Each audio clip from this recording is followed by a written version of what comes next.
بسم الله الرحمن الرحيم وصلى الله على سيدنا محمد أشرف المخلوقين وعلى آله الطيبين الطاهرين. Comme j'ai promis, je vais brièvement vous dire, vous présenter les faits, la réalité, comme vos documents historiques, ce que vos anciens avaient écrit sur la sira, sur la vie, la biographie du prophète de l'islam. Voici les faits. C'est un homme, ce n'était ni un dieu, ni un demi-dieu, ni un mythe, ni une légende. C'était quelqu'un de réel, parce que les détracteurs de l'islam auraient aimé qu'il s'agit d'un mythe, d'une légende, comme les mythes de la Grèce ancienne, et pour en dire ce qu'on veut. Non, c'était un homme qui appartenait à une famille noble, conservatrice, la famille de Bani Hashim,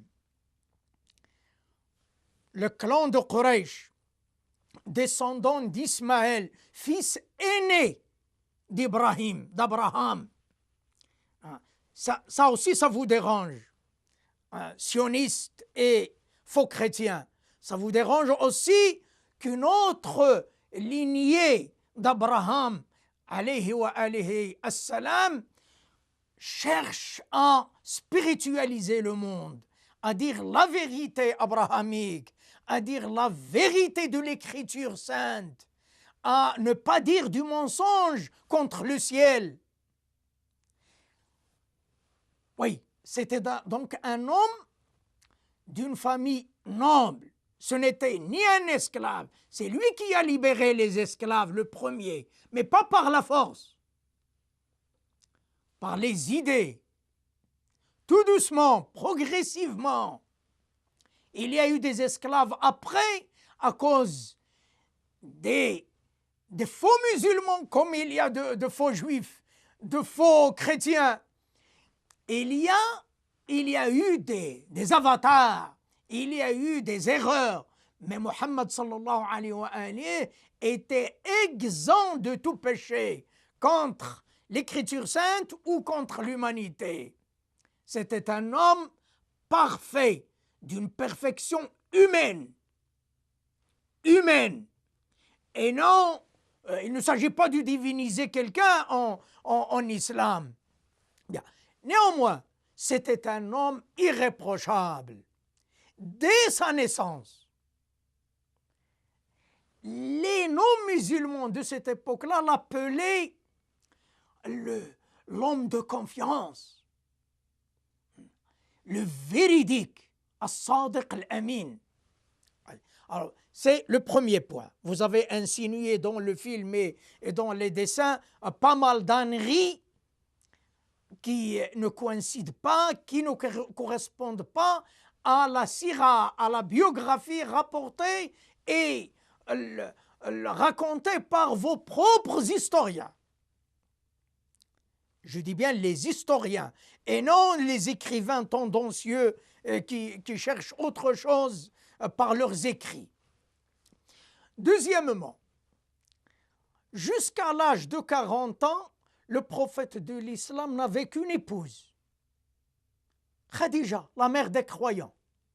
C'est-à-dire pendant la fleur de sa jeunesse, où l'instinct sexuel, c'est pendant cette période-là, qui va de 15 ou de 14 jusqu'à 40 ans, qu'on est sexuellement très excité, très actif.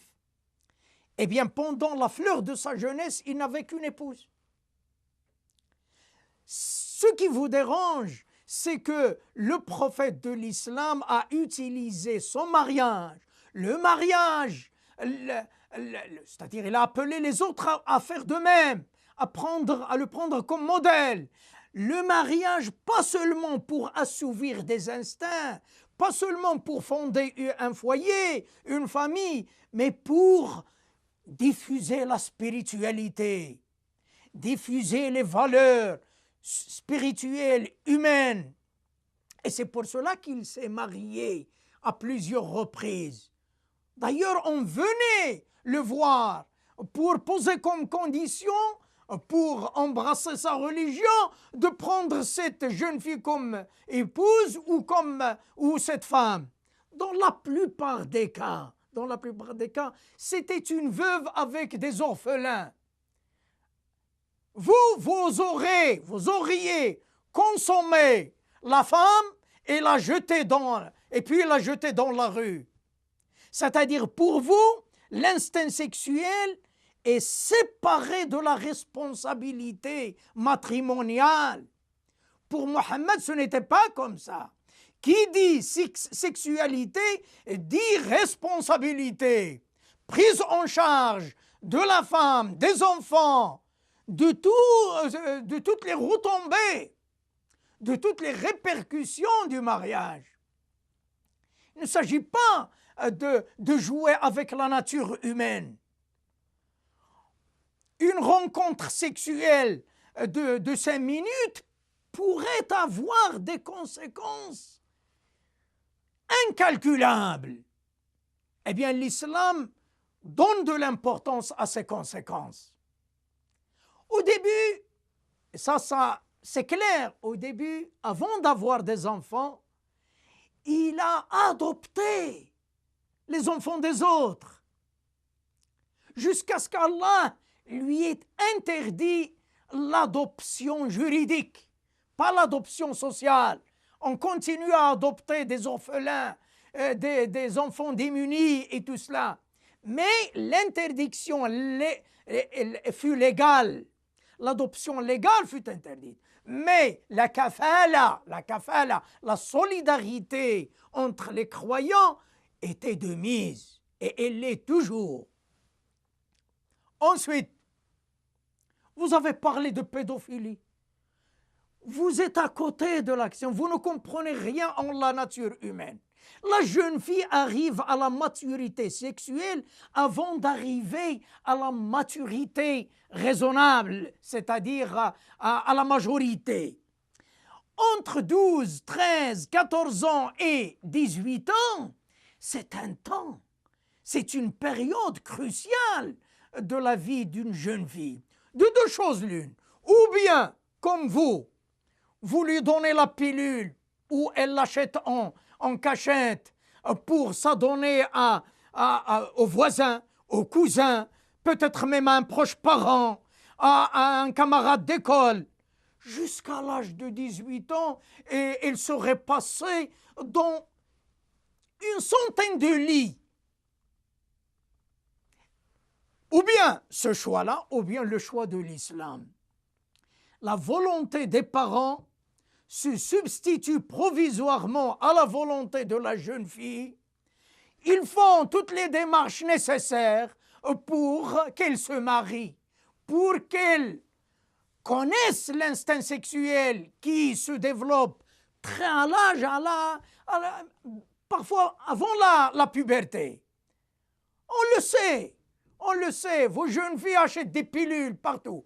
Vous faites feu de tout bois pour cacher la vérité aux gens.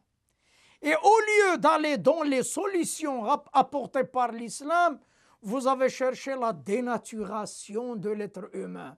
Le mariage femme avec femme, le mariage homme avec homme. J'ai honte de dire le mot. Ça fait frissonner.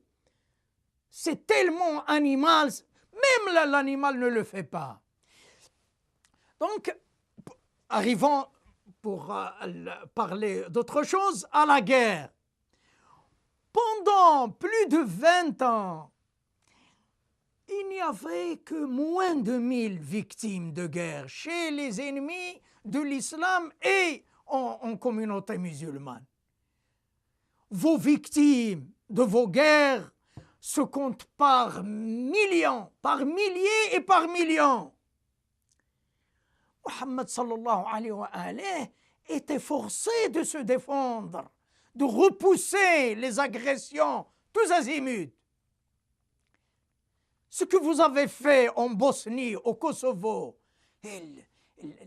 n'est pas loin. Les captifs de guerre, au lieu que Muhammad sallallahu alayhi wa alayhi les aurait laissés dans des camps de concentration, il les distribuait à des familles musulmanes pour qu'ils vivent en serviteurs, certes, mais aussi dans la dignité, captifs et captives. D'où le concubinage légal, et non l'adultère, la fornication, le plaisir tous azimuts que vous avez dit et que vous avez essayé de propager. Non. Tout cela a été ou bien mal compris, ou bien malmené dans des buts que tout le monde sait. Et c'est pour cela que je fais un appel à nos frères sunnites qui vivent en Occident et qui vivent ailleurs. Les livres sunnites contiennent beaucoup de problèmes, beaucoup. D'autant plus que vos ancêtres les avaient qualifiés de authentiques. Or, maintenant, avec la diffusion des connaissances, des livres, de toutes les nations, de toutes les civilisations, on va emprunter à vos livres ce que vous ne croyez pas.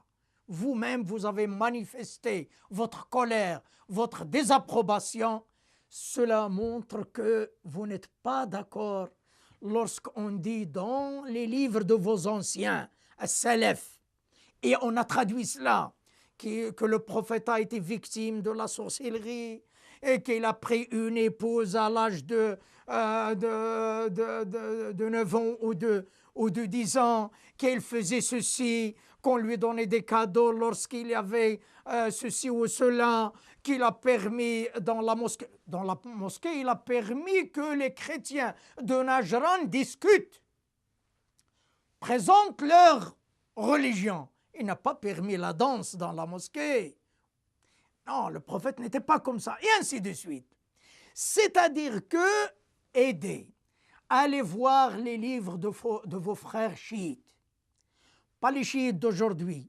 Maintenant, on revient aux livres anciens écrits par Cheikh al-Mufid, Cheikh Tosi, écrits par Cheikh Sadouk, et ils n'ont pas écrit quelque chose d'eux-mêmes. C'était les traditions rapportées par les imams d'Ahl Bayt alayhimus salam. Le prophète, avant de mourir, il a dit: tenez bien au Coran et tenez bien à la famille du prophète. Ils seront inséparables. Inséparables, qu'est-ce que ça veut dire? Ça veut dire ceux et celles qui cherchent la vérité, la réalité de l'islam, qu'ils consultent ces deux sources d'abord, avant de consulter les autres écrits. Essayez de profiter que ce scandale, que ce drame soit un point de départ pour une compréhension entre sunnites et chiites. Ces chiites injustement agressés, injustement accusés, et dans leurs livres, il n'y a que la place céleste qu'avait accordée Allah, gloire à lui, au prophète de l'islam. Wassalamu alaykum wa rahmatullah.